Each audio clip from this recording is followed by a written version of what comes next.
Good afternoon. I call Planning Advisory Committee to order. I want to welcome Public Member Balcom. Have regrets from Candace, she can't make it. And for the presentations by Rachel, Director Woodford, we're filling in for her. First item on the agenda is approval of the minutes of April 16th, 2024. Second. Moved and second. All those in favor? Contrary minded? Motion carried. First item is a presentation update, ABO Wind, Melville Lake Project, an introduction by Director Woodford. Go ahead. Yes, thank you, Mr. Chair. You may remember ABO was actually here in December to update you on their project, and they have further updates today. You may also remember this is all part of the province's clean energy plan to get more wind energy on the grid.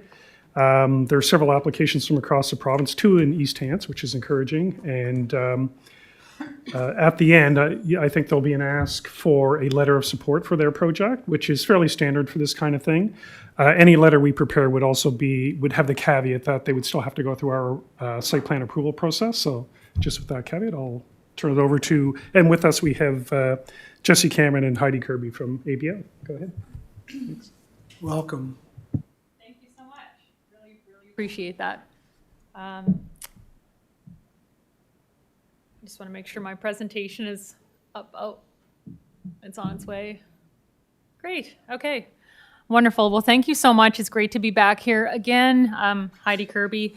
And yeah, we just wanted to give you a bit of an update on the Melville Lake Wind Project since we were here last in December. I was here then with my colleague Sean. So yeah, thank you, Warden Rolston, councillors and staff. Really appreciate the opportunity to be here today. So that's just a few agenda items that we'll be going through today in our presentation. So last time we were here, we were ABO Wind. I just want to let you know we're now called ABO Energy. If you hear that name around, we do more than wind. We do solar, battery storage, green hydrogen. Our company started back in 1996, just doing wind, but we've since expanded to do a lot more than that. So that name better reflects our company than ABO Wind. So this is our new name, and but we're the same company. We have like I said, the company started about 27 years ago in Germany, moved to Canada in 2017 for Canadian operations. It's still operating globally in 16 different countries. And our company saw a huge opportunity for renewable development here in Atlantic Canada, specifically Nova Scotia. So ABO came to Nova Scotia in 2021, and we've been growing our team here. We have an office downtown Halifax, but our employees work everywhere from between Sydney and throughout HRM. And I think we have one person in East Hants. So our project today I want to talk about is the Melville Lake Wind Project. So as we spoke about before, we're submitting this Melville Lake Wind Project for the Green Choice Procurement process, which is green renewable energy offering being developed between the province, the utility, and different proponents to help us as a province get off coal and reach our targets of 80% renewable energy by 2030. So this program will allow large energy buyers in the province to source their energy from 100% renewable sources instead of coal. Our project in East Hants, it does border with HRM as well. But in total, Melville Lake Wind will be 115 megawatts, and that's about the equivalent of powering over 40,000 homes. Great, I'll take over here and give some updates about the project. As Heidi mentioned, it's a 20 turbine project. You can see on the screen, they're very much separated in 3 individual clusters to try to limit the disturbance throughout the whole project area and instead focus it onto more of a clustered area.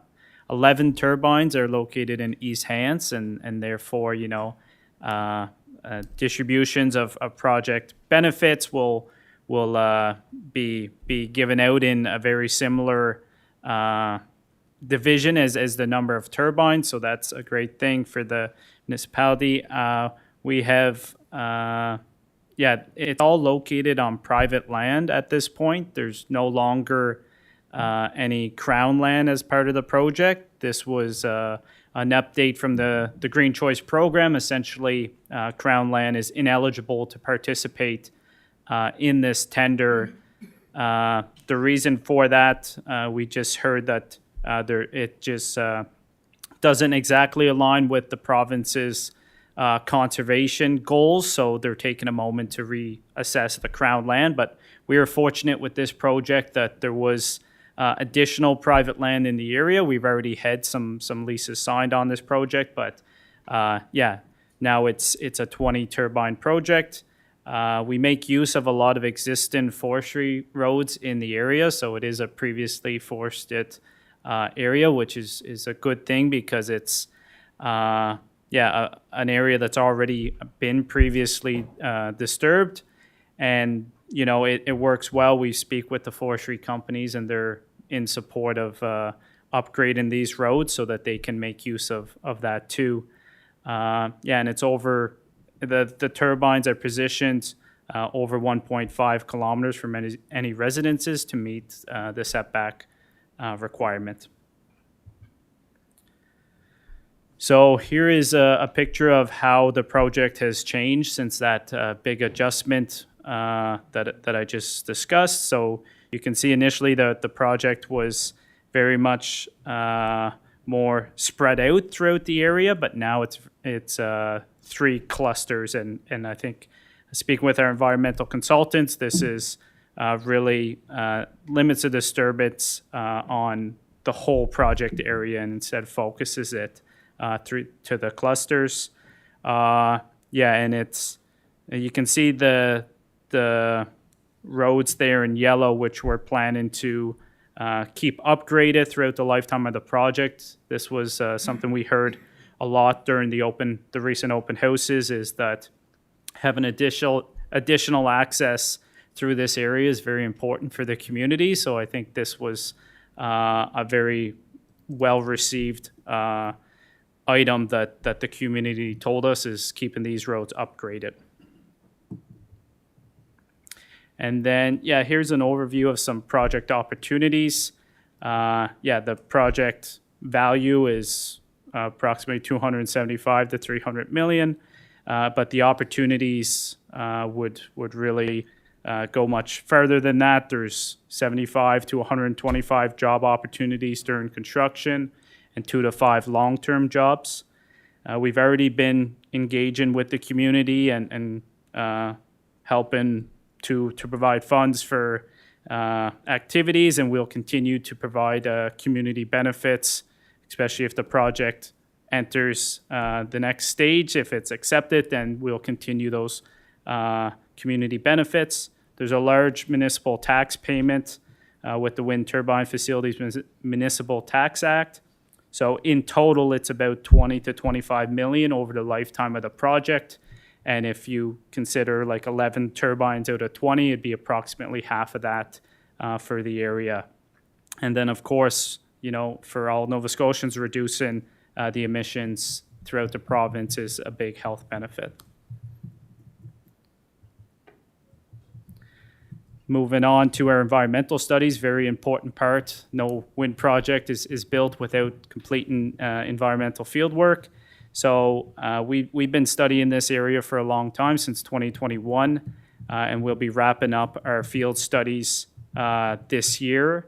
Some of those include shadow flicker, visualizations, sound levels, and avoiding old growth areas. And this area was thought or concerned for mainland moose, so we've been doing winter surveys on that, and no evidence of mainland moose absorbed. So those are the environmental updates. And then, lastly here with the development planning, we have a lot of wind measurement equipment installed. We have 1 tower and 2 more modern LiDAR units on the site. And then working with on the emergency management plan. This is something we're going to be working to share with the local emergency responders for their feedback on fire prevention, items like that. And then, yeah, some limited access to the public during construction, but otherwise, general recreation activities can continue in the area. Thanks, Jesse. So just a little update on local engagement. We had our third and fourth open houses for the project back in April. So we had one at the Mount Uniacke Fire Hall and one down in the upper Tantallon area. So if for anyone who wasn't able to attend that, councillors or the public alike, we do invite folks to visit melvinlakewind.ca. All of the poster boards, we had quite a few of them with maps and information. Those are all available for download on our website if anyone would like more information about that, along with our frequently asked questions. We had an interactive mapping station with our GIS staff, and we did advertise this through quite a variety of ways, including a mass mail out to over 7,000 residents in the region on both sides of the project, so in East Hants and HRM, and through various other means. So through the open houses and just in terms of our public engagement in general with different stakeholder groups, and we have a public information, like our contact information is listed on our website, and we've been promoting that. Most of the feedback that we've garnered on this project so far, even by the public, has been quite positive. Generally, just questions on our planned timeline, if recreational use can continue, what we've done for environmental studies, and so on. We're working to form a CLC, so a community liaison committee that can be made up of any government elected officials, community members, cabin owners, anything like that, with folks that may have some kind of interest in the project. So we have 3 members on that so far, but we're still looking to recruit more individuals for that. Our next steps for the project, we're continuing consultation and engagement for the life of the project, project planning and engineering work. So May and June of 2024, at the end of June, that's when the current deadline is to submit this project for the Green Choice Award. We are going to be submitting a big bid document and letters of support to the Green Choice Procurement Program, hoping to get approval on that by September. And part of that, as John had mentioned, we are humbly requesting a letter of support from East Hants. It would be very much appreciated for the project submission. Then in 2024, 2025, we are continuing our data collection and field studies for environmental assessment submission, which we'd be looking at submitting as required by the province. We'd be submitting that in early 2025. So nothing can occur, no construction activity can happen until we have the Green Choice awarded, if we are successful in that, and then we proceed with the EA submission and approval in 2025. So by 2026, we'd be looking to start construction with tree clearing and access road, and commissioning the project, if everything goes well, in 2027 or 2028. So thank you very much for your time. Those QR codes, that just goes to melvinlakewind.ca. That's for any information on the project. We also have a supplier portal. We encourage any local contractors or vendors to, they can just register with our portal right now to express interest in working with us, and but we'll continue a lot of local procurement and employment activities if the project is successful and going ahead. Thank you. Thanks. Thank you, Jesse and Heidi, for the presentation. First up, Councillor Perry. Thank you, Mr. Chair. Through you to our presenters, thank you again for coming. Thank you for holding the open house in Mount Uniacke. Sorry I was unable to attend. I had a previous commitment that evening. But I have heard from some people that dropped in and were interested in the program. And there's a lot of people interested in green energy in the Mount Uniacke area. You can see that when you fly over top. There's a lot more solar panels going on homes and things like that as well. So I'd be willing to put forward a motion that we provide a letter of support for ABO Energy for the wind project in Melvin Lake. Second. Moved and seconded. Any discussion? Question. Questions being called. We'll go to the vote.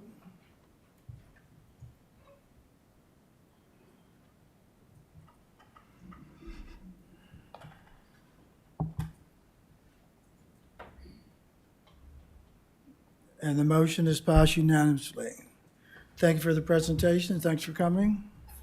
Wonderful. Thank you so very much. We really appreciate that.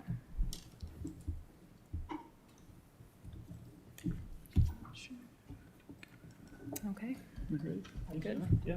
Okay.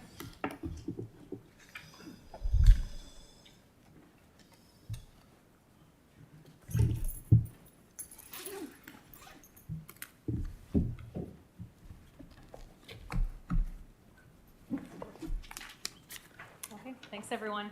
Thank you.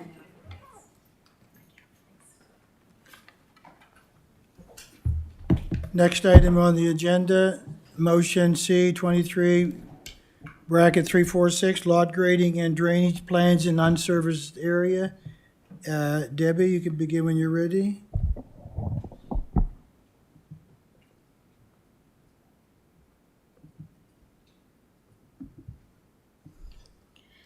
Thank you, Mr. Chair. I've teamed up with Logan again today, and he can help answer any technical questions you might have.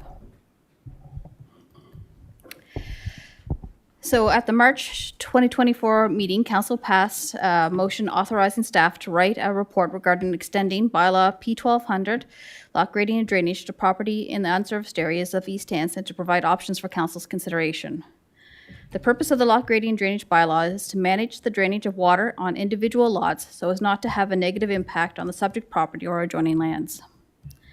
The bylaw was adopted in 2006 and is only applicable to lands located in the growth management areas except for Mount Uniacke.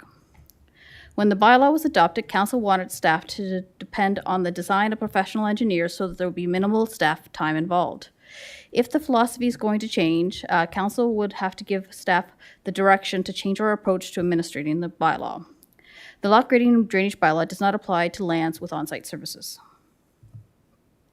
Municipal standards. So where a lot grading and drainage plan is required in East Hants, the plans must conform with the municipal standards. Section 6.0 lot grading of the municipal standards states that the objective of the lot grading is to provide for the safe and effective drainage of stormwater while minimizing damage to buildings and property and mitigating effects on adjacent properties and municipal service systems.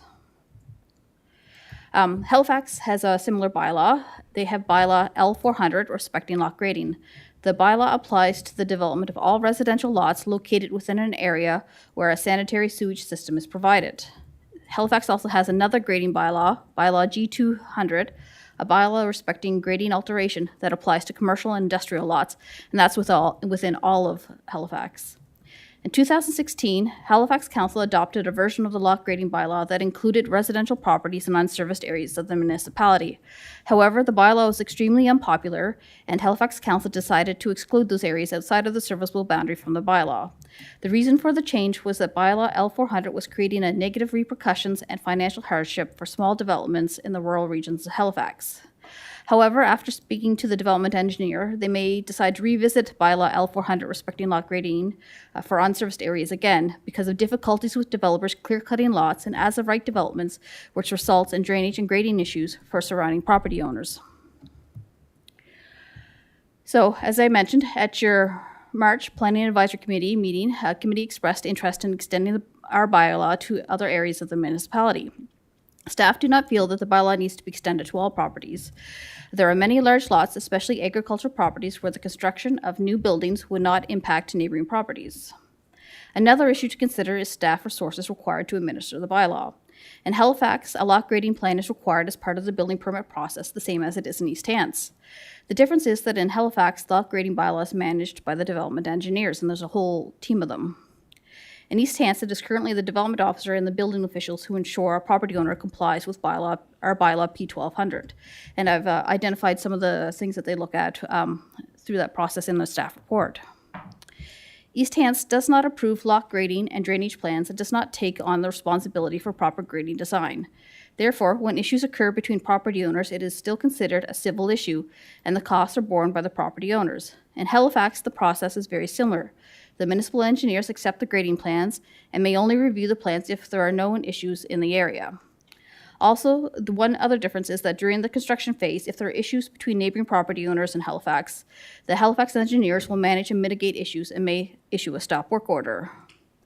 After construction, if issues arise, the same as it is in Halifax, it becomes a civil issue between the property owners, and professional engineers have insurance coverage to insurance liability to cover this. So cost of lot grading and drainage plans. The cost of a lot grading drainage plan for a small lot in the growth management area is approximately $3,500. If the bylaw is extended to lots outside of the serviced area, it is expected that the cost for completing a lot grading and drainage plan would increase. Lots in an unserviced area are much larger than lots in the corridor. Larger lots require more work, which increases the cost of the plan. In some cases, costs may increase up to $6,000 depending on the work that has to be completed. Citizen engagement. So a public information meeting is not required to amendments to municipal bylaws that fall under Part 7 of the Municipal Government Act. However, if council decides to move forward with amending bylaw P1200, lot grading and drainage, staff can also discuss the proposed changes with the public members who attend the public information meeting for the proposed stormwater management changes to the subdivision bylaw. So we've developed 3 alternatives for council's consideration, or for PAC's consideration. 1, make no changes to bylaw P1200, lot grading and drainage. 2, proceed with amending bylaw P1200, lot grading and drainage to require the submission of a lot grading and drainage plan for all lots up to a maximum of 1 hectare where no municipal services are provided.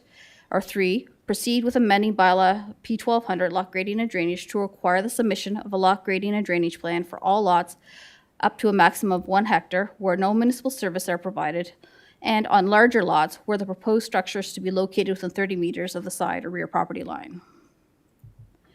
And a recommendation that PAC selects one of the alternatives discussed, and if alternative 2 or 3 is selected, authorize staff to consult with the public about amending the lot grading and drainage bylaw. Thank you, Mr. Chair. Thank you, Debbie. We have some speakers, so we'll. First up to speak, Deputy Warden Green. Well, after seeing this, I'm going to move alternative number 1. Moved in second on alternative number 1, on before the motion.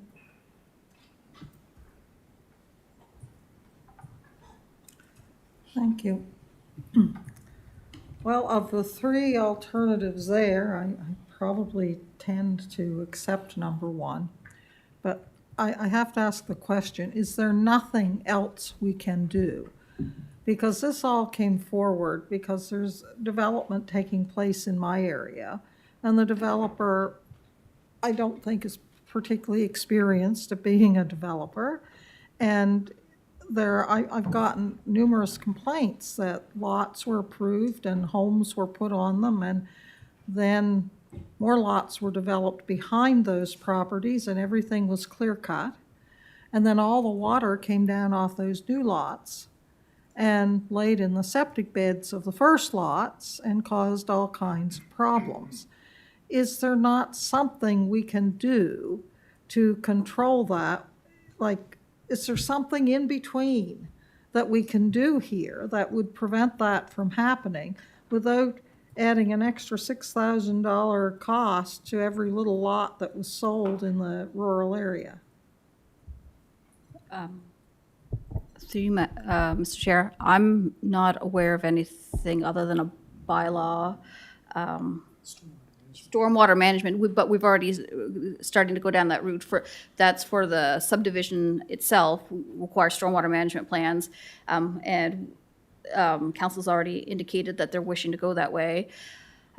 So for any new development that would occur anywhere within the municipality, whether it be on a private road or a public road, you would be required to do a stormwater management plan, and one would be done for the entire subdivision at time of tentative plan of subdivision.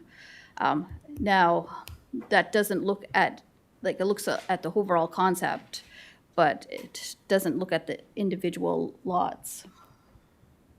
So under those proposed changes and regulations, what happens in a case such as what I've said then, if they've had a stormwater management plan and it doesn't work? What recourse do the people who are badly affected have? So to my knowledge, that would be when the design engineer's liability would come into play due to an insufficient design. But there is recourse. Albeit, it's not easy. It just seems like everything seems to be so difficult when it seems like there should be some simple way to say, you cannot negatively impact your neighbor's property when you develop a new lot or build a house. Like, can't we do something like that?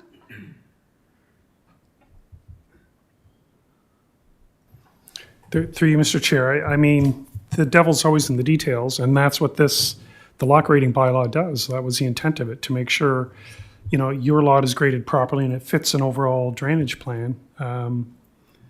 But short of that, just having sort of generic statement like that, I don't know even what document we would put that in or how you would enforce it. All right, thank you. Thank you, Warden Rolston. Next up to speak, Councilor Perry.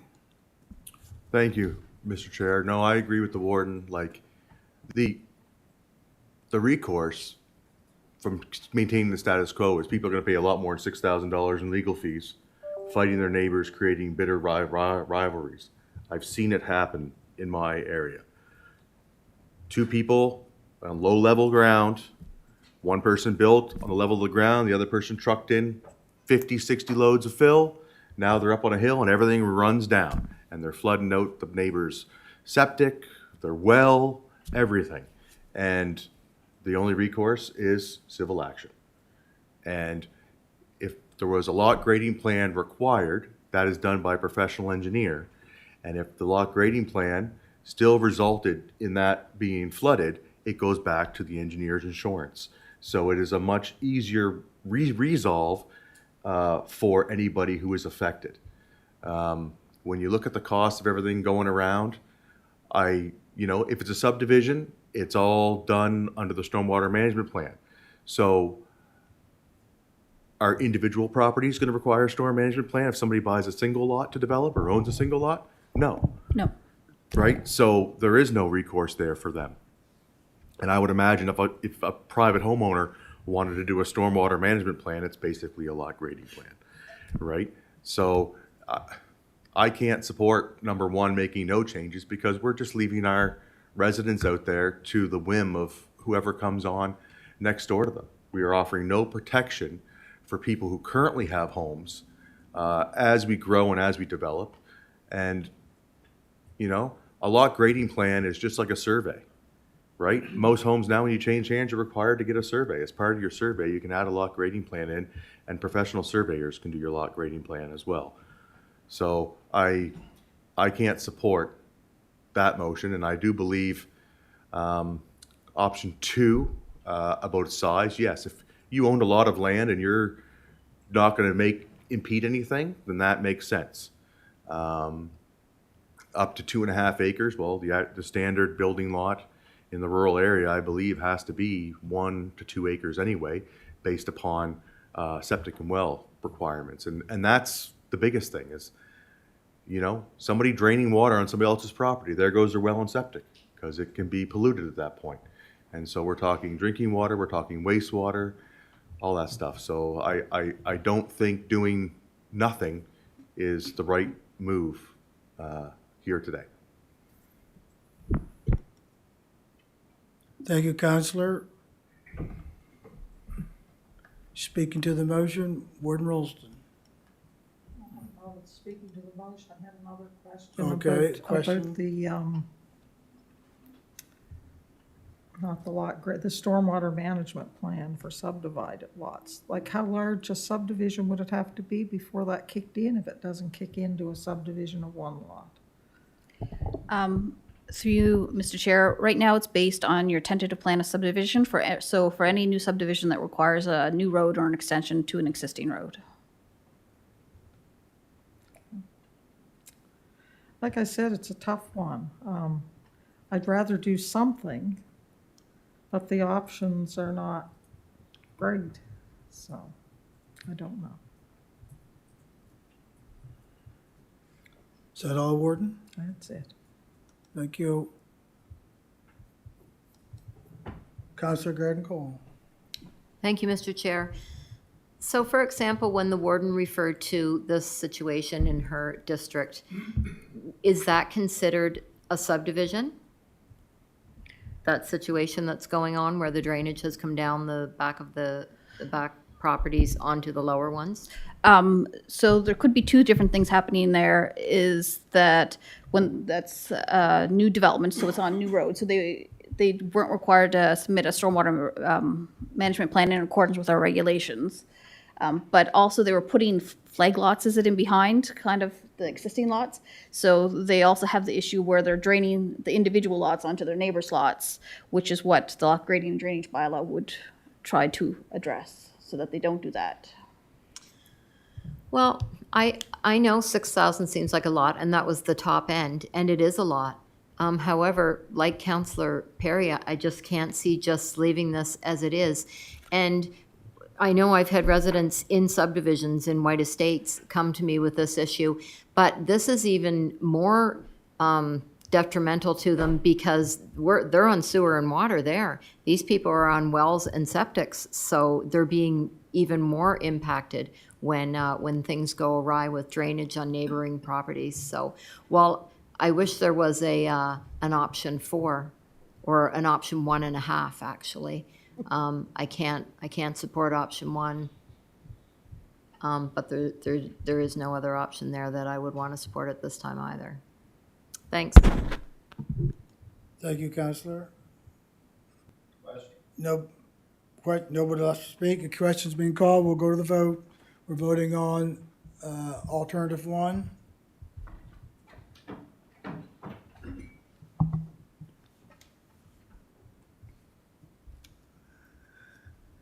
And the motion is passed 8-4 with Councillors Perry, Public Member Balcom, Councillor Cole, and Warden Rolston voting nay. Thank you, staff, on that report. Thank you, Logan.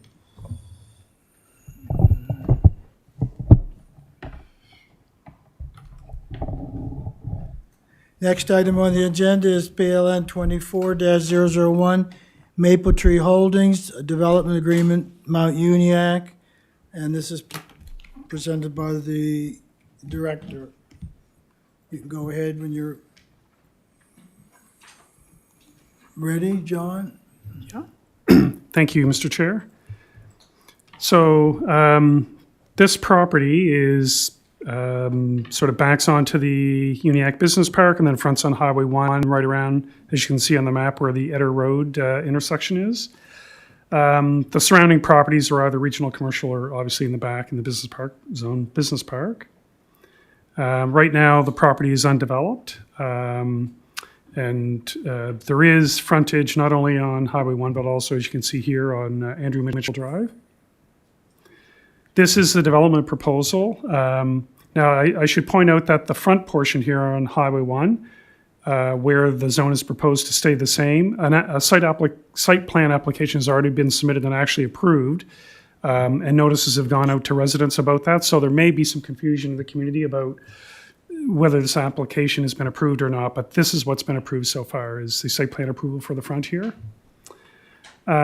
So the back would be redesignated and rezoned to business park to enable, this is what the developer is indicating that they want to do at this time, although because it is a rezoning, obviously they could do this, or they would obviously have to comply with the zone requirements, but it could ultimately look a little bit differently.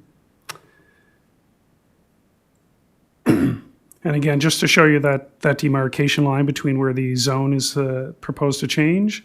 And again, this is a concept in the rear at least, which could be altered as they get closer to development. This table just shows the relative differences between the two zones. And the key one for the developer is the last line here, that there's a maximum commercial floor area in the regional commercial, and they're over that. They're 5,000 and it was here somewhere. Yeah, 5,165 square meters is the current proposal. So obviously that wouldn't be permitted under the current zoning. As you can see, the uses permitted in both zones are fairly similar. There's some things that would be in one zone and not the other, but generally fairly similar. And a number of comments have been requested from reviewing agencies internally and externally. Nova Scotia Public Works has already responded, and they've indicated that they have no concerns over the proposed access or development. Staff will obviously, in completing our analysis, refer to the MPS policies with respect to the business park zone and designation. And council's decision is not appealable to the board as it involves an amendment to your MPS. In terms of engagement, there was an ad placed in the Chronicle Herald, our usual notification. A public information meeting was held on April 2nd, and it was very well attended, although I think most of the people there were there for the second item, which was a cottage country application. And a questionnaire and letter has also been mailed to all residents within 300 meters. We sent out 65, and so far we received 4 back.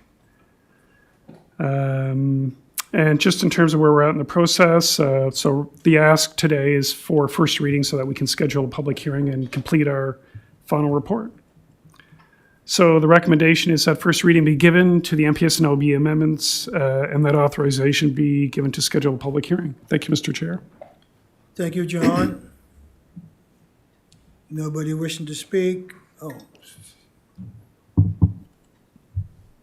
Councilor Perry. I'll move the recommended motion. So moved and second. No questions being called. We'll go to the vote.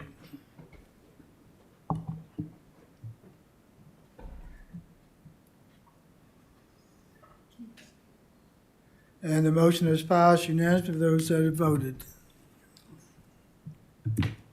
Thank you, John. The next item is a UNIAC secondary planning strategy, environmental background report. And we'll go to you, Debbie.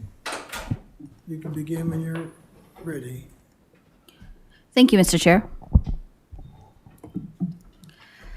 As part of the UNIAC secondary planning strategy, comments have been requested from Halifax Water and Sackville Rivers Association on environmental related concerns that the organizations may have. Staff have also reviewed comments from the UNIAC community survey related to environmental sustainability and have developed proposed recommendations based on feedback from the agencies and the survey results.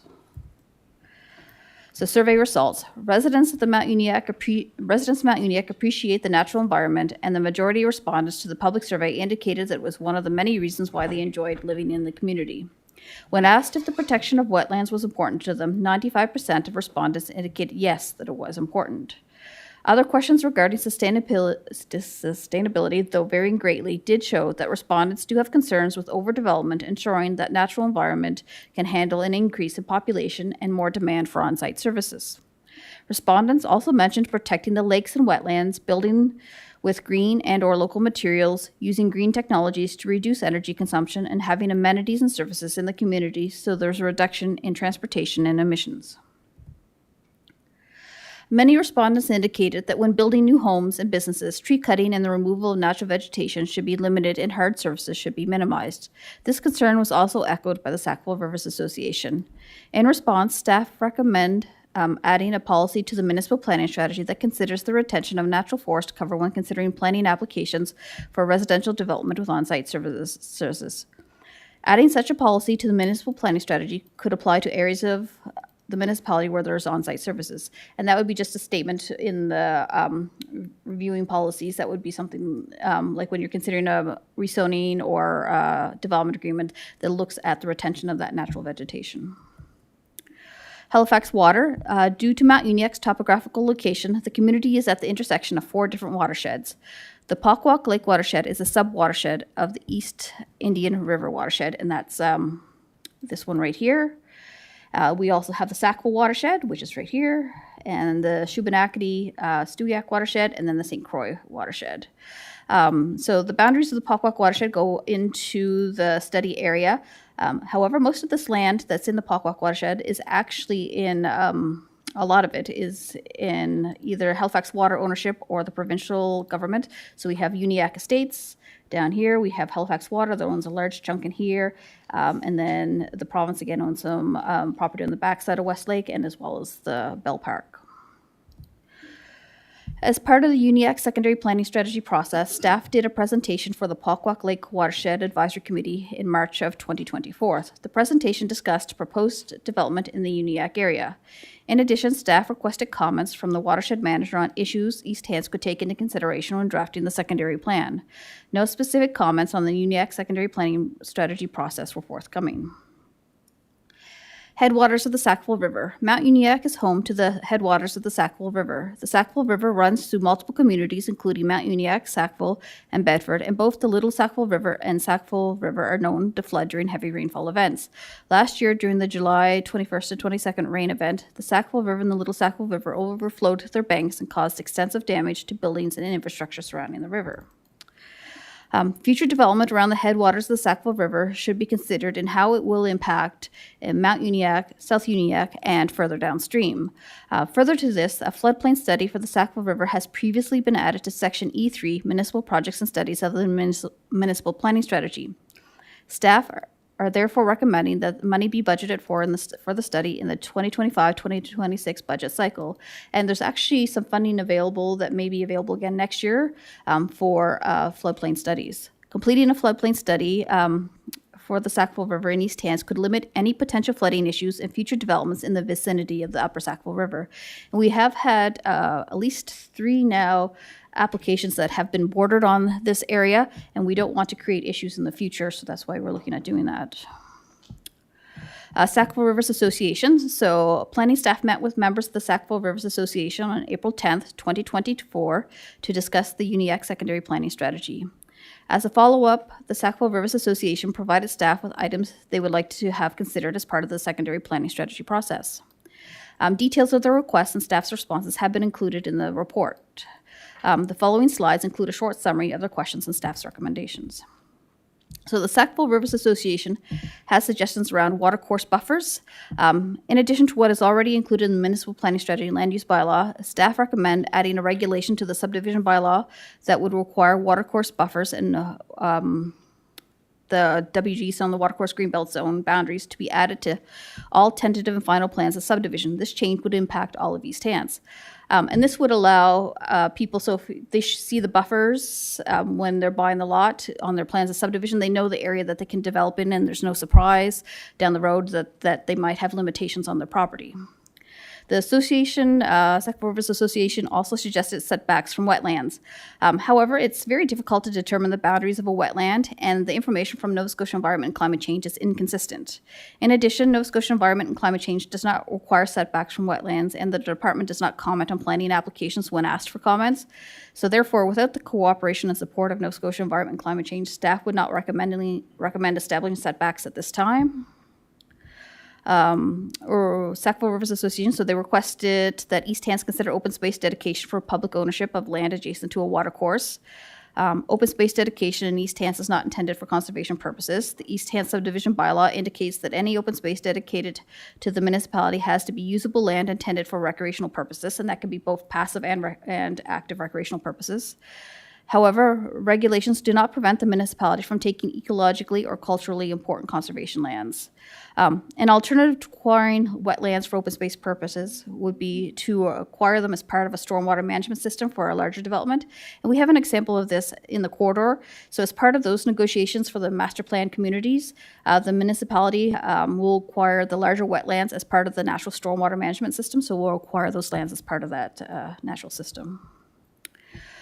The Sackville Rivers Association also has suggestions around stormwater management. Currently, stormwater management plans are only required in Mount Uniacke Growth Management Area. In accordance with council direction, staff are in the process of drafting amendments to the subdivision bylaw to require them for plans for developments of all new roads throughout the municipality. So prior to considering amendments to the municipal standards to include natural stormwater management methods, staff recommend completing the Sackville Rivers floodplain study to understand the potential for flooding in the Uniacke area. And once the study has been completed, staff can look at Halifax's stormwater management standards for development activity, which contains a selection of best management principles for natural stormwater management. Wildlife corridors. So in 2022, planning staff met with biologists from Nova Scotia Department of Natural Resources. At the time, DNR expressed concerns about development occurring in East Hants that had concerns about development occurring in East Hants, and that continued development was going to negatively impact wildlife corridors.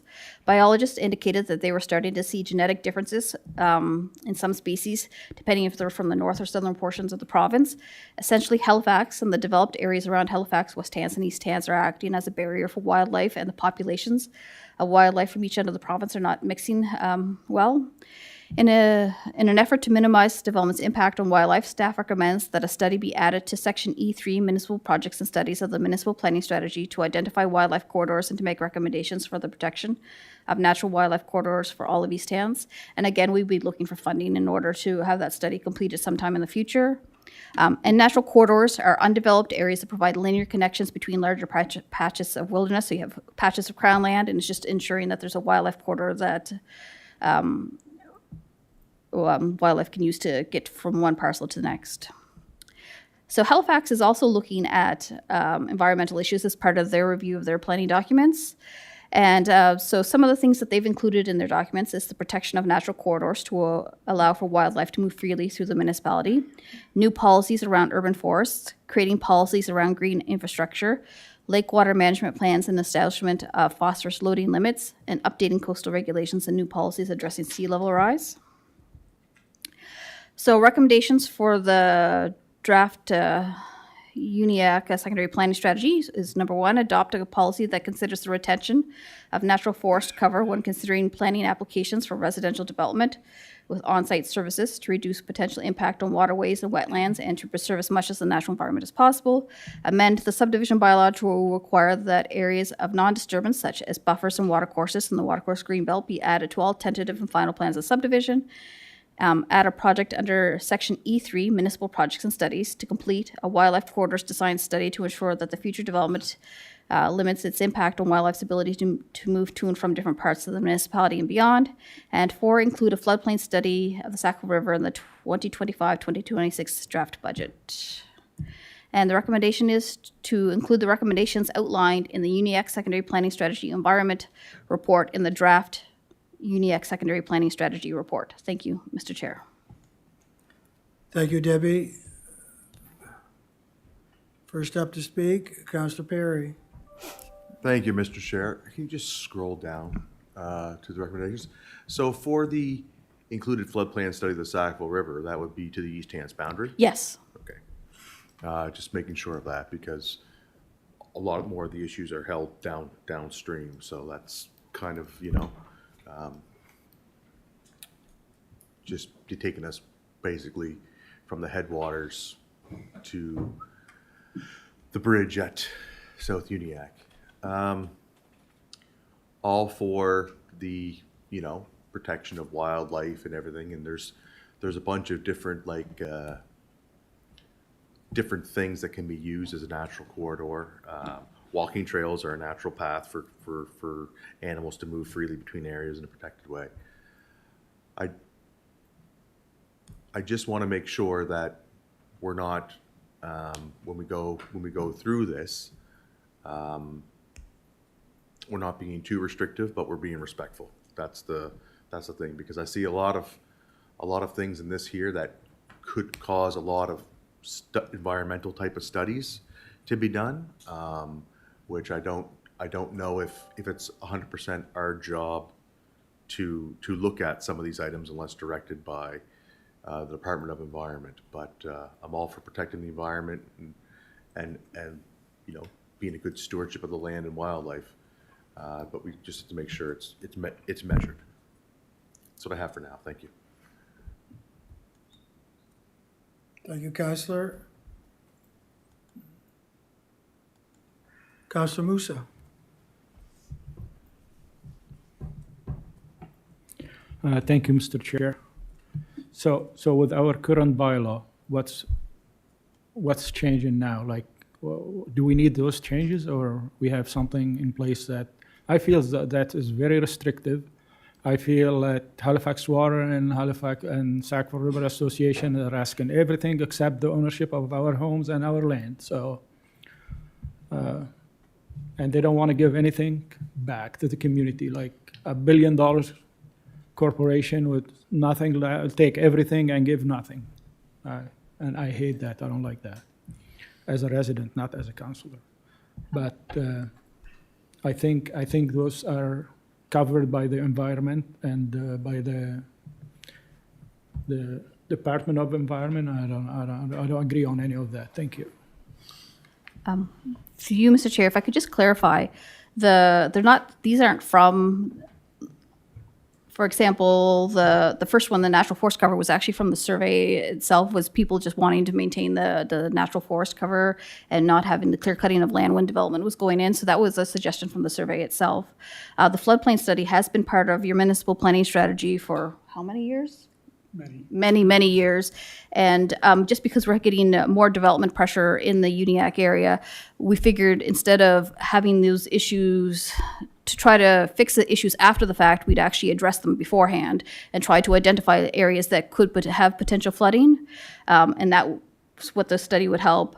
Amend the subdivision bylaw to show the non-disturbance areas. We already require these areas through our regulations. It's just adding another line to your final and tentative plans of subdivision. So when somebody actually purchases a property, they're aware, they can do their plot plans, and they know where the house is going to be located on that property in relation to, for example, the buffer. If you're adjacent to a water course, how many feet back from that water course they have to be. And the wildlife study wasn't either from either Halifax Water or the Sackville Rivers Association. It was from the biologists and from your survey. People want to preserve the natural environment.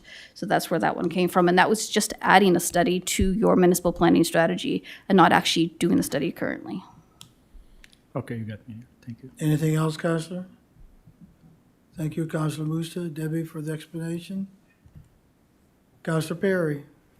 I now know the one thing that was in my mind that I couldn't get out, and it comes back to the establishment of phosphorus loading limits. On all of our lakes and water courses, it's been well proven, lawn fertilizer is the #1 cause of blue-green algae, Yep. right? We have Grand Lake, which is a water source, drinking water source for our residents. We have many lakes in Mount Uniacke and other parts of the municipality where people draw their water from the lake. I would like to see, I don't know whether it's in this planning strategy or maybe a municipal-wide strategy about looking at limiting the use of fertilizers in the Lakeshore residential area, because I believe Lakeshore residential covers abutting all water courses, including rivers. Am I correct in that? Or is it just lakes? It's just lakes, but we have a water course greenbelt zone as well. Yeah, so it'd be the Lakeshore and water course greenbelt, because that's where you're gonna have the biggest damages, and especially where there is a lot of development happening, and there's a lot of redevelopment happening on all of the lakes throughout Nova Scotia, where people are buying, or historical camps and cottages, and people come out for the weekends, and now building 3,000 and 4,000 square foot homes, and they have the golf green grass going right down to the water's edge. I do believe for the protection of drinking water alone, we should look at adopting that. I know in other parts of the country, I believe in Quebec, they have regulations restricting the use of fertilizers around lakes and drinking water sources. So that's something I'd like to possibly look at down the road. Thank you. Thank you, Counselor. Counselor Musa. Thank you. I have another question. So will that, if you want to build a house, so they're gonna limit how much area I can cut? Like, Through you, Mr. Chair, the first one was just a policy statement to your municipal planning strategy that would look at when you're getting an application in, for example, or a development agreement or a rezoning, that would look at what the developer has planned for the retention of natural vegetation, if they plan to do it at all. So just saying that. so it's only affect like subdivision and rezoning? Like, if I own like 2 acres of land now, and I want to build a house and make the rest all garden for me to live off it, like to have it as a garden or as a lawn or something, that wouldn't affect like a single lot, just a subdivision or? Yeah, or so rezoning? it's just a policy statement. It would be a policy statement. So it's one of your things that you would consider when reviewing an application. Reviewing an application, but Yeah. if you have an existing lot like that, that doesn't apply to it, right? That's right. Okay, thank you.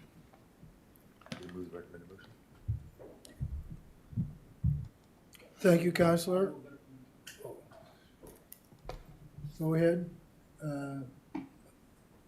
Repeat it. Mike Jaw. Yeah, I'll move the recommended motion. Have a seconder? I'll second it. Moved in second on the recommended motion on the screen. Any further discussion? Question being called, we'll go to the vote.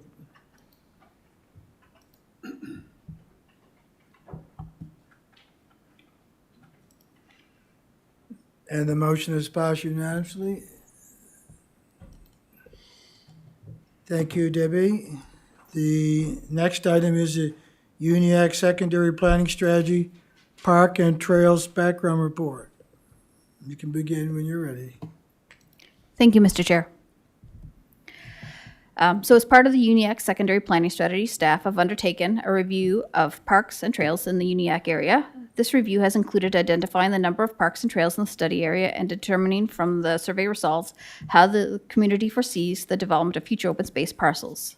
Planning staff have met with Parks, Recreation, and Culture to review the recommendations in this report, and staff recognized that the review of the recreation in Mount Uniacke area was undertaken in 2023, and further study will be done through the Recreation Facilities Master Plan anticipated to start this summer. This background report is aimed at complementing both of the results of both of these strategies.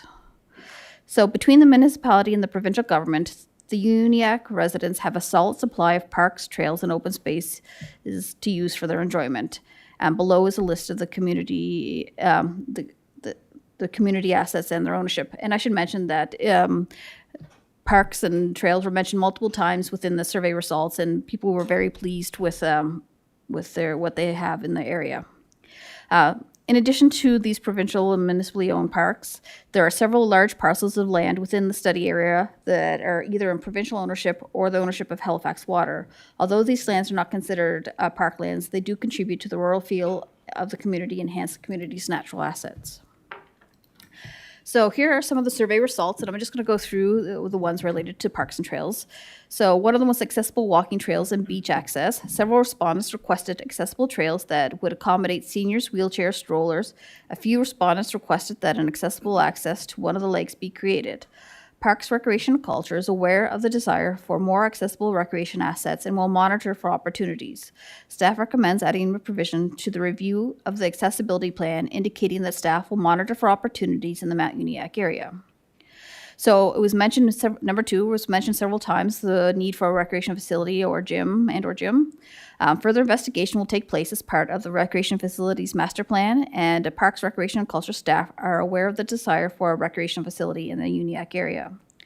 Number 3, walking trails that make connections. Some respondents mentioned new walking trails could be made that connect neighborhoods to local amenities. In keeping with recommendation 2.1 from the Mount Uniacke Recreation Strategy, staff recommends creating a required future pedestrian connections map for the Uniacke area. Currently, there's a pedestrian connection map for the corridor attached to the subdivision bylaw. As land in Mount Uniacke is developed, the map will help guide the development of pedestrian walkways in the community. And so we've done just a rough draft of the map here, and as we go out to the community, we expect to refine that map. 4 dog parks and off-leash dog trails. This was mentioned several times in the survey. And there's currently a dog park at the 3rd ball field at the Uniacke Legion. Parks, Recreation, and Culture staff will continue to support community organizations interested in operating these facilities. Dog parks require the consideration of many issues, including but not limited to issues of safety, health and hygiene, noise and disturbance considerations, maintenance, and cost of upkeep. 5 rails to trails. This was mentioned several times as well. The rail line that runs through the through Mount Uniacke is owned by Canadian National Railways and is not in municipal ownership. The municipality continues to support the local trail group in planning for the development of the rail line into a multi-use trail. However, the municipality also recognizes the future potential use of the rail line as a light rail commuter rail train line connecting Windsor to Halifax. The Joint Regional Transportation Agency is currently developing a regional transportation plan, and that'll be coming forward somewhere probably in the fall, winter. 6, bike parks and trails. There are currently no municipally owned parks that have pump tracks or mountain bike trails. There are trails in private ownership or on provincial land run by community groups. As the population increases in the Uniacke area, the municipality may want to investigate options for a pump track that could encourage more young people to engage in mountain biking activities. East Hants will continue to explore future opportunities. 7 splash pads. This was also mentioned several times. Locating splash pads where there are no municipal services takes an extra planning consideration. For example, water quality and quantity have to be continually monitored and issues addressed as required. According to the provincial mapping for arsenic risk in bedrock water wells, the UNIAC study area has a high risk of arsenic being in the bedrock water wells, which creates greater need for quality control of the water. It is also important to plan for disposal of the excess water runoff from the splash pad. In addition, a community group would be required to operate the splash pad similar to Hants North Group at Findlay Park, as there are currently no staff based out of Mount Uniacke at a standalone location. Beach parks were mentioned and access to lakes multiple times as well in the survey. East Hants does not have a traditional public beach park anywhere within the municipality. The municipality has water access points that allow for non-motorized boat access, but none that encourage swimming. Parks, Recreation, and Culture staff are aware of the desire for beach access and will continue to monitor for opportunities. These options are dependent on future development in the community. 9, parks with sports fields. So the Mount Uniacke Recreation Strategy mentions under Recommendation 2.2 that the municipality identify and plan for investments and improvements to existing outdoor facilities, in particular promote discussions with CCRCE on feasibility of remediating drainage issues on the Uniacke District School soccer field. Planning staff are not making further recommendations in regards to this one. In addition, council has approved the development of concept plan for 14.3 acre parcel of municipal open space land and lakelands that may provide an opportunity for multiple recreation assets like a future sports field, pump track, etc.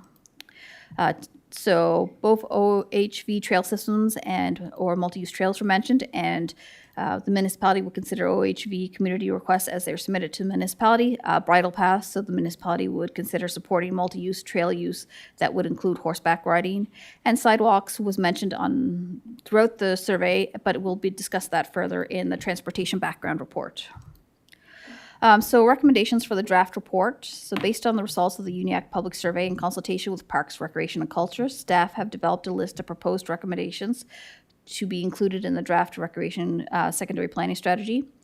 1, add a provision to the East Hants accessibility plan requiring Parks, Recreation, and Culture to investigate opportunities to create accessible recreational assets in the UNIAC area.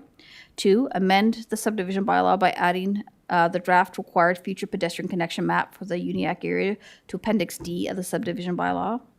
3, future study within the Lakelands concept plan to understand the potential recreational assets that could be located on the site that would align with both the recreational needs and spatial arrangement.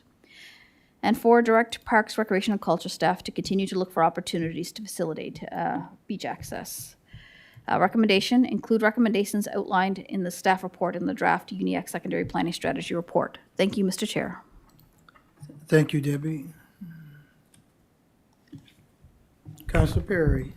Thank you, Mr. Chair. Through you to staff and just for information of the rest of council. On number 5, when it talks about the rails to trails, that rail line will provide connection to HRM, but not Halifax, because that goes out to Windsor Junction.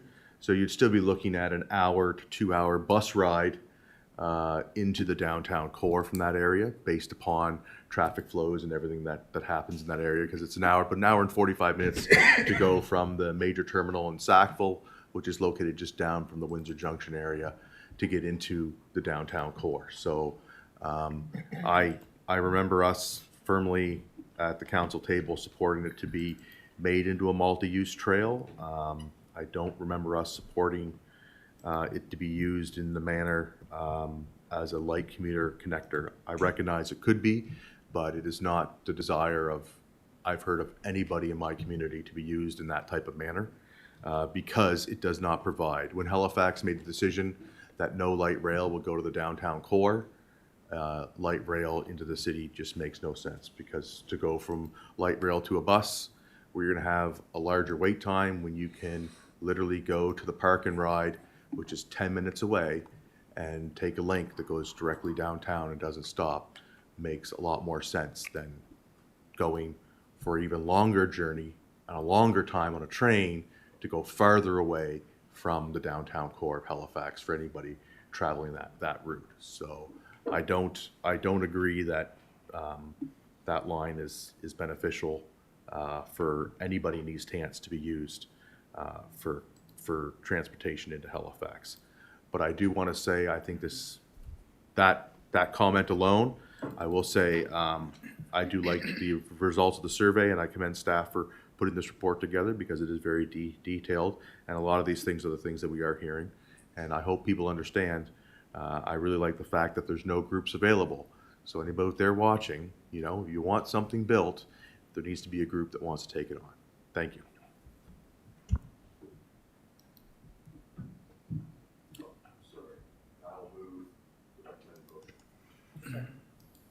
So moved in second on the motion that's on the screen. Questions being called, we'll go to the vote.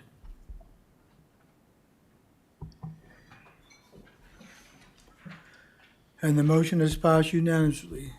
Thank you, Debbie. Do you need that for your calendar? Last item for PAC is selection of dates for council workshop with FBM, which regarding the land secondary planning strategy. And just a minute. Thank Go you. ahead, John. Yeah, thank you, Mr. Chair. So again, the land secondary planning strategy, one of the things in the work plan is a workshop with councillors. I guess just, again, like some of the design workshops you've held in the past, to try to pull some ideas from council before we get too far along. So the consultant that's been hired is FBM, which you're quite familiar with from the work they did on the 214 and the 2 school sites. And they proposed 3 dates in July, the 9th, 11th, and 15th. So I don't know if any of those will work. What day is it of the week? What days of the week are they? The 9th is what day? Tuesday, Thursday, and? An evening? Yes, these would be probably starting at 7 o'clock. CAL and I are not available on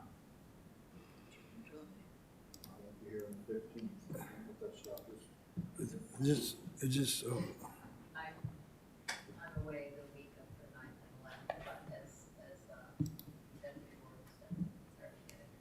Why can't we go for the 18th executive extension? Well, I was, Or the regular meeting extension on the Thursday night, we can get them to agree to something like that. so if you want to pick a date out, those are the 3 dates I know the consultant was available. So if you want an alternate date, we'll have to go back to them and see if they're available. And it'd be my suggestion, if we have to do this going forward, that we try to look at those 2 dates first. what month is that? And go June? from there. To me, it would make more July. sense. Oh. The 18th and the 25th, and all we put aside, we'll set aside for those not over issues, so that's what I. Yes. Any other comments? What were the 3 dates again? 9th, 11th, and 15th.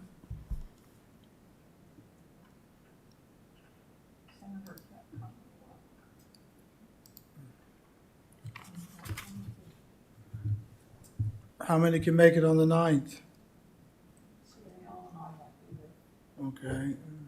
We're hosting a election workshop for candidates that night. Who can't make it on the 11th? Okay. The 15th, who's available? Available or who's not available? Switching us up. Oh, well, just making sure they're all away. Who can't make it on the 15th? Available on the 15th, that's business night. So could you check John for the 18th? We can do, yeah. And it would be good if you have a fallback date if the 18th doesn't work. I would suggest the 5th. Hopefully council doesn't vote.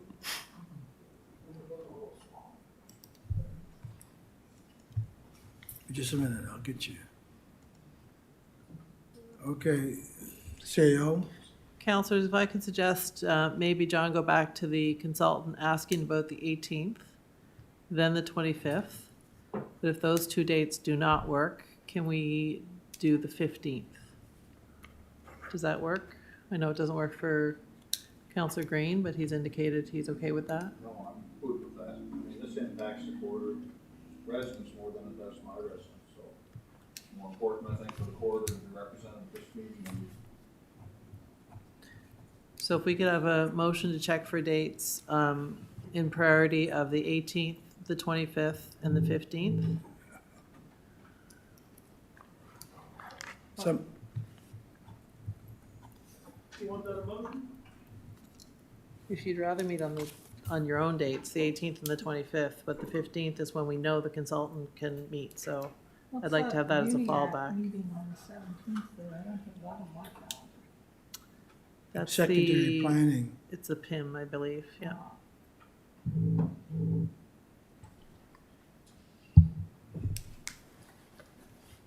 I mean, if you'd like to just go with the 15th, but the 18th and the 25th have been set aside for council meetings.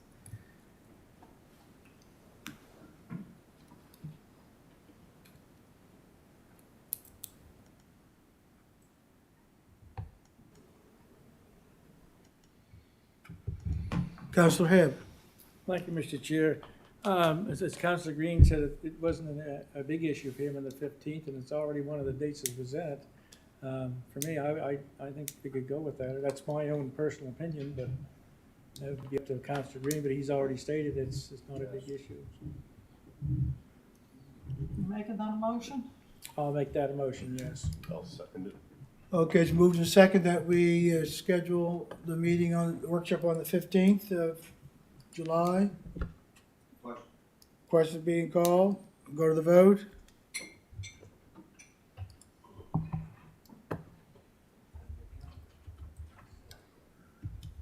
And the motion is passed 11-1 with Councillor Greeno voting nay.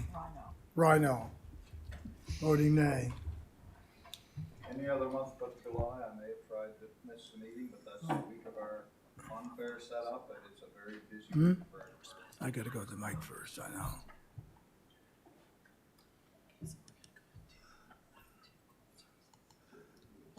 Now we're going back to corporate services. Move to adjourn from DAC.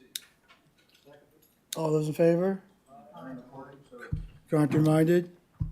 We'll go back to corporate services to finish off the last item with Chair Perry. Thank you, staff.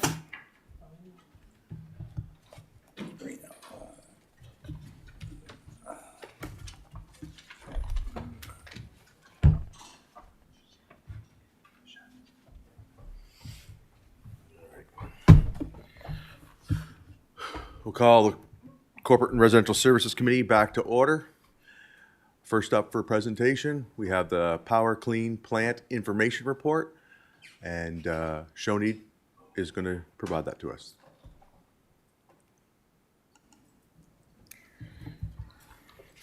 Through the chair. In October 2023, Council moved motion requesting staff to bring back an information report regarding the province's 2030 Clean Power Plan. And in response to this motion, staff have prepared the following information report, which there is no recommended motion associated with. The province created a clean power plan which lists the following two commitments. The first, to phase out coal and reach 80% renewable energy by 2030, and the second, to reduce greenhouse gas emissions from electricity by more than 90% from our 2005 levels. The plan looks at how to increase our access to local renewable energy and is divided into three categories listed below and expanded upon. The first category is new energy resources. This category discusses the expansion of wind energy projects, and the plan targets an increase of onshore wind generation from 20 to 50% of electricity. It also discusses the expansion of solar energy projects and touches on the solar industry, how the solar industry is on trend to double its employment levels from 500 to 1,000 from last year to this year. The second category is smart grid management tools. This category discusses the improvement of battery technology, the electrification of heating and transportation with the goal of reducing energy bills and increasing the use of clean local electricity. It also touches on the potential to manage extra energy load through electric vehicle charging stations, building code updates, and standards on heat pumps. The third category is resilience and reliability. This category discusses the creation of a reliability transmission line between Nova Scotia and New Brunswick, the consideration of more energy-efficient generators, and the retention of coal-fired dual-fuel ability generator units to ensure sufficient emergency and backup support. In summary, the plan aims to achieve the following goals: to close coal by 2030, achieve and exceed the 80% renewable energy standard, cut Nova Scotia's total greenhouse gas emissions by more than 53%, move Nova Scotia electricity onto long-term, stably priced renewable energy, create jobs through solar, heat pumps, and wind industries, ensure a greener and more reliable grid, expand the Atlantic regional ties, limit ratepayer risk, expand personal choice, and put a focus on competition for energy generation and grid management. It also discusses enabling savings across energy bills for households and businesses. Staff have begun working on a strategy and roadmap that will complement the sustainability initiatives outlined in our strategic plan.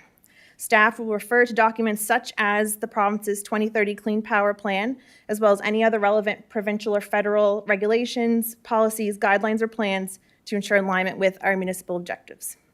It's anticipated that Council's current strategic plan will be updated with the newly elected Council starting in the fall, and as part of the strategic planning, staff will report back to committee at a later date to discuss the sustainability initiatives in more detail. The province's plan ties into our key strategy of sustainable infrastructure, specifically the objective of meeting energy initiatives, or to invest in energy initiatives. As well, along with this report, there is the province's Clean Power Plan as an attachment as Appendix A. And I will give it back to the chair. Are there any questions? Thank you so much. Look to council. Does anybody have any questions on the presentation presented for the clean energy? Seeing none, thank you for your presentation. And I'll be looking for a motion to adjourn Corporate Residential Services to reconvene an Infrastructure and Operations Committee with Councillor Garden Cole. All those in favor? We are adjourned.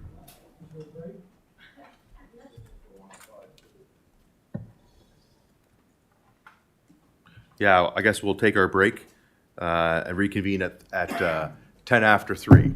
All those in favor? All right. We're on break till 10 after.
First item is Provincial Capital Assistance Program funding application with Jesse. Go ahead.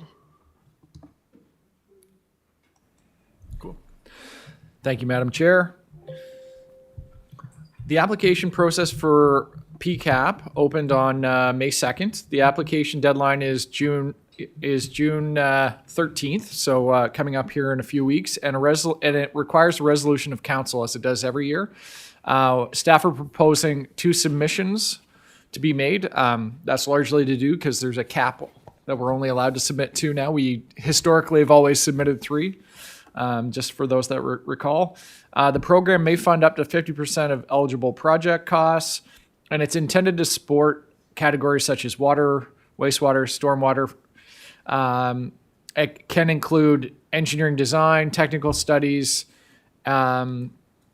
and historically the funding has been around or less than $1 million. It's not a huge pot of money, and the PCAP program likes to spread it across the province. And so the project selection for that staff look at are what's the most likely sized projects to get a chance to get awarded. There's some strategy set up into this. And so historically, East Hanses has submitted projects that range from where we're trying to maximize our return to getting something. And so we've ranged from getting over $100,000 historically to $5,000 on a project. It just kind of depends. The 2 recommended applications this year are the backwash storage for the Shubenacadie water treatment plant. It's a $300,000 project, and the spill boom for the regional water treatment plant, which is budgeted at $25,000. And the recommended motion is that, or the recommendation is that council support the funding of these 2 capital projects, and these are the recommended motions. Thank you. First up to speak is Deputy Warden Green. So these are 2 separate motions? They are 2 separate. I would move the motion number 1. Moved and seconded. Any discussion? Next to speak is Councillor Mitchell. Thank you, Madam Chair. Backwash storage, what is that?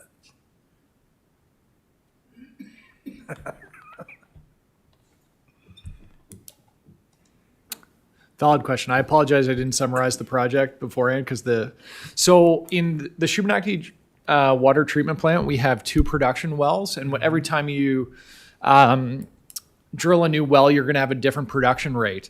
And so one of our 2 wells doesn't produce at a rate fast enough to complete a full backwash cycle, which is about really cleansing the system so that you can continue to produce clean water.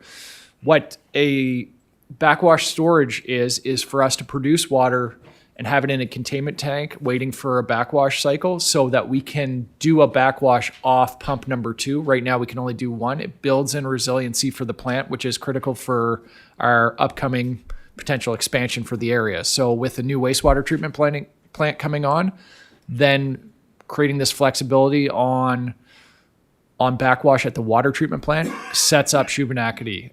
That's the strategy and that's the why. Okay, thanks. Next to speak is Councillor Hebb. I was going to move the next motion, but we've got to do the first one first, I guess. Okay. So it's been moved and seconded. I'll be looking for the question. Question's been called. We'll go to the vote.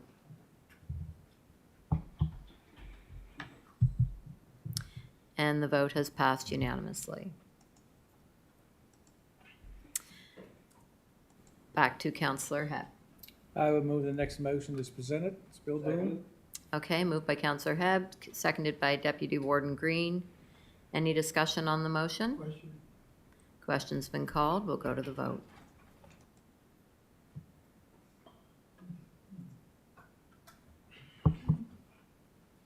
And the motion has passed unanimously.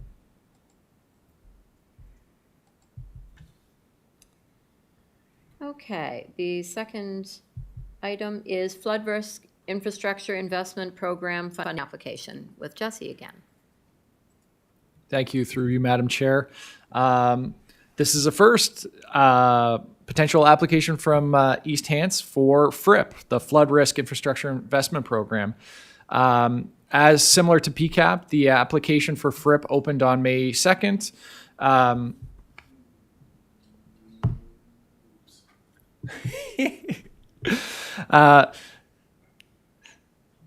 The deadline is June 13th, and a resolution of council endorsing a specific submission is required. FRIP investments, FRIP invests in infrastructure and studies which reduce flood risks and community vulnerability. The program will fund up to 50% of eligible costs.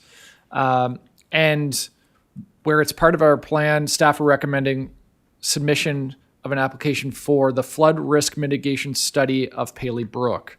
This project has been approved to take place in this coming year with a estimated budget of $50,000, which would be our submission to this program and the corresponding recommended motion. Thank you. First up to speak is Councillor Perry. I'd like to move the recommended motion. Okay, moved by Councillor Perry, seconded by Councillor Hebb. Any discussion on the motion? Question's been called. We'll go to, oh, sorry, we actually. Back to that. Cancel the vote and then question.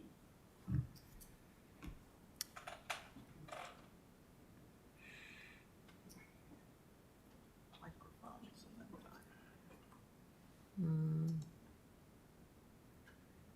Sorry, Councillor Reiner, go ahead. I intend to support the motion, but I guess my question is around, maybe it's not in the correct order, but Paley Brook why was Paley Brook picked? Was it prioritized over anything else? Through Madam Chair, there was a sequence of studies selected. Paley Brook is the brook that goes adjacent to the Lance Fire Hall area and then up through an existing subdivision. That subdivision has been prone to some flooding challenges in the area, and it also has more imminent upstream development happening. So a study now to get in front of that development has a chance. It's time sensitive to get in front of that, so that we potentially could get in front of it with negotiations with a future developer. The next project in the sequence would be studying Barney's Brook. We're planning to do that the following year. Okay. And the development upstream of that is delayed a bit. Mm-hmm. And so we've got more time. We will absolutely be recommending a FRIP application next year for that study, no question. And this motion is just for a study This is itself. just- It doesn't say we are going to act upon that study. No, it is just a motion that supports a funding application for the study, nothing coming out of it. Thank you. Thank you. Okay, so the motion's been made and the question's been called. We'll go to the vote.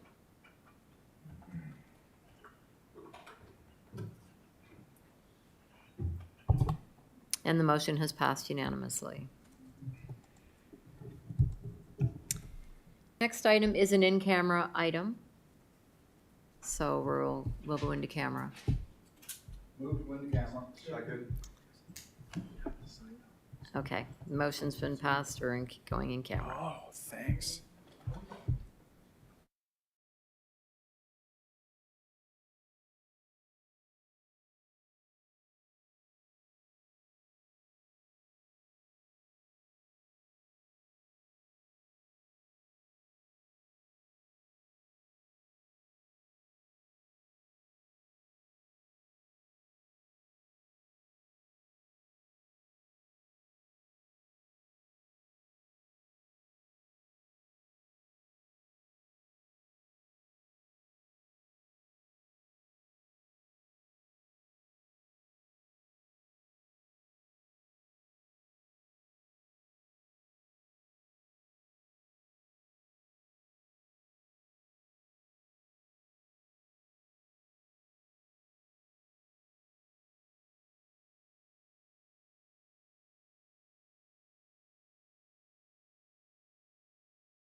Good.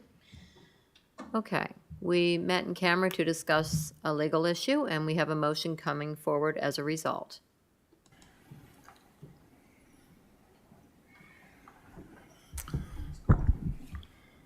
I would move the Infrastructure and Operations Committee recommend that council request a staff report on options and cost impacts for the expansion of the current cross-connection control program. Moved and seconded. Any questions been called? We'll go to the vote.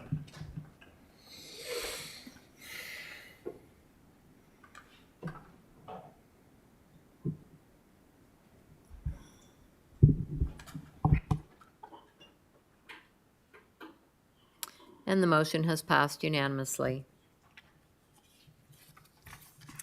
And that concludes the Infrastructure and Operations Committee. I'll be looking for a motion to adjourn. Move to adjourn and move into regular council. Moved and seconded. All those in favor? Aye. And we are adjourned.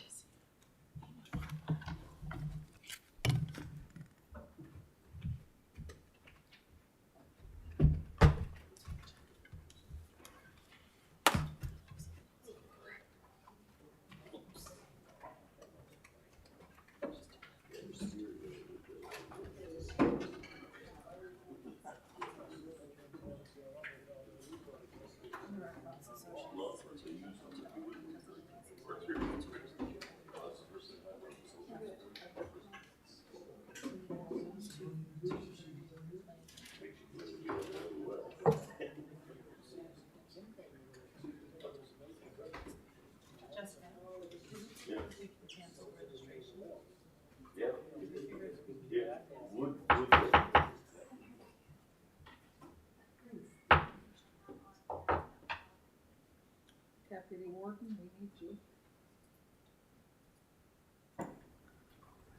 We'll call this regular meeting of council and policy to order.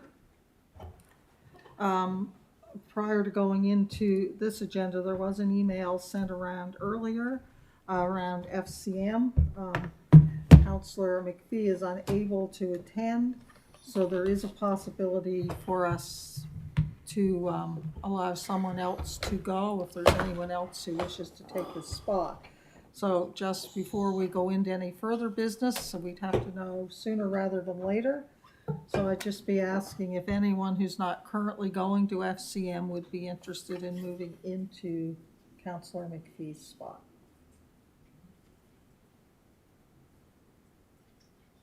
We are not aware if we can fully cancel yet or not at this time. We're trying to find that out. Going once, going twice, third and last time, seeing no one. If anyone does, within the next day or two, find that they might be able to attend, I would suggest they get in touch with Cheryl Lee ASAP. Next item, addition to reserve lands, Sipekne'katik First Nation. And Kim, are you taking that one?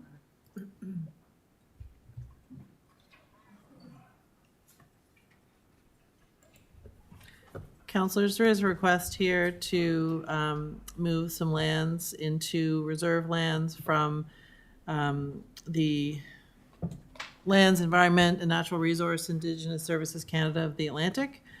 This is a request that we've had, I think, one or two of these in the past that council has always supported. We do have a request from Sipekne'katik that we deal with this sooner than your council meeting next week, because time for them is of the essence. So the letter is attached to the agenda, as is the letter that we would propose you send back supporting the addition to reserve. Thank you, Madam Warden. Thank you. Councillor Perry. I move that we send a letter of support for the addition of these lands to be put into reserve. Addition to reserve for Sipekne'katik First Nation. Moved and seconded. Is there any discussion on the motion? Question. Question's been called.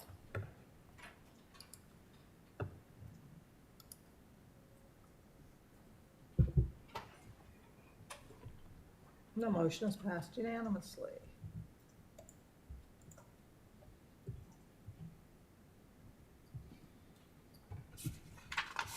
Next item, the selection of presenters for the Dr. J.T. Snow Bursary and Leadership Awards.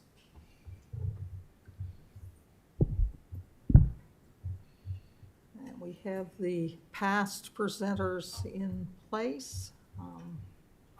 Generally, for the Hants North School, we rotate that, so I believe it would be my turn to take on that task this year.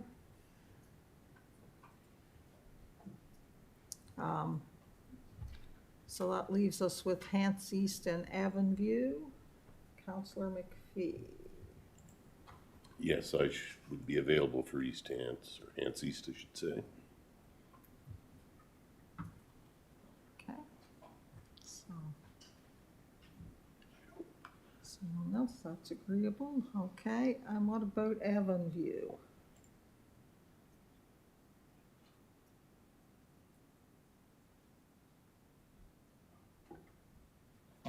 Counselor Perry. I'll do the Avonview and Uniac District School presentations. Okay. Now, the leadership awards, I'm given to understand that we do not know yet when those will be. Is that correct? Well, two we know. Hants North is June the 11th. Oh dear. I usually do that, but I don't think I'm here then. I think I'm at FCM.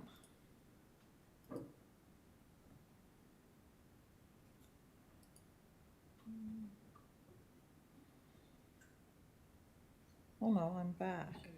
I am back on the 11th. But I have something else on, no, we didn't do that. I don't. Quentin Solomon's on the register. Oh, yes, there is the Quentin Silboy thing on the 11th.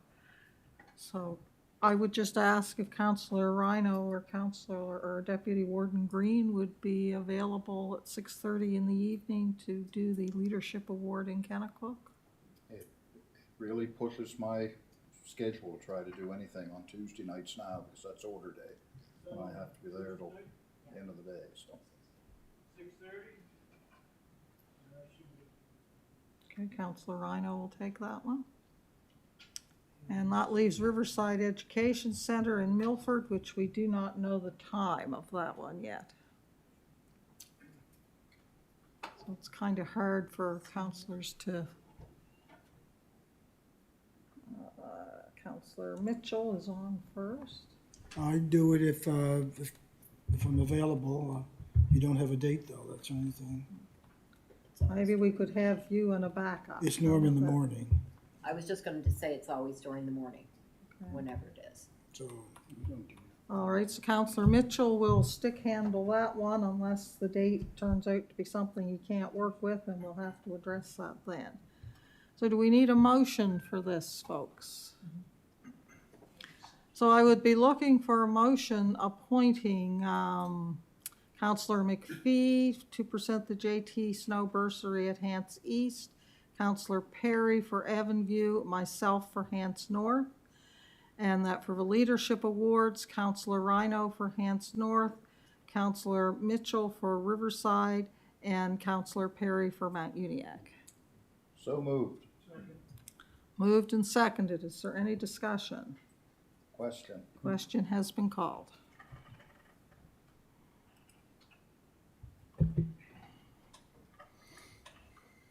And the motion is passed unanimously. Next item. Next, we have one contractual issue and two land issues, which will require a motion to go in camera. So moved. Seconded. Moved and seconded. All those in favor? Aye. Contrary? Motion is carried, and staff will give us the signal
And Graham didn't take the sign off the door. Okay, council, I would report that we met in camera to discuss a contractual issue and a couple of land issues. From those discussions, we have one motion coming forward to council today. And I will, as soon as that comes up on the screen, I'll turn it over to you, Deputy Warden. Thank you, Warden.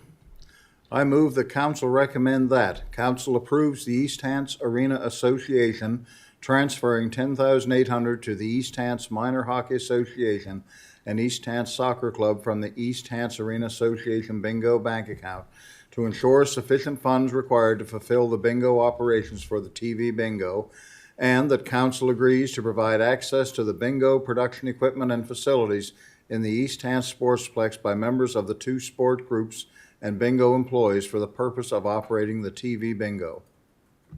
Do we have, seconded by Councillor Head. Councillor Rhino. So I can get this in the record, I will not be supporting this because I believe the $10,800 is a startup seed money for two bingos. And I believe it sets a precedent whereby other groups in the area, in the municipality, could become to the seed money the same as, and we should be prepared to probably seed them as well. So other than that, I would support the exchange of the stuff, but not on this $10,800. Thank you. Any further discussion on the motion? Question's been called.